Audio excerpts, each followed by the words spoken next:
In this tutorial, I'll guide you through the process of following a topic from the Topics menu on Twitter using your PC. To get started, locate the More icon on your Twitter page and give it a tap or click to reveal the Topics option.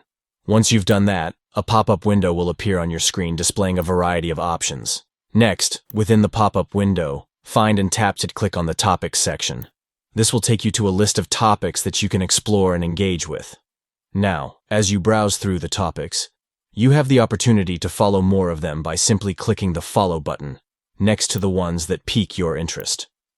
This action ensures that updates and discussions related to those topics will now appear on your feed.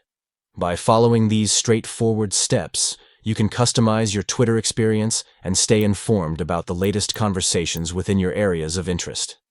Start enhancing your Twitter feed today by following topics that resonate with you. Enjoy exploring and engaging with relevant content on Twitter.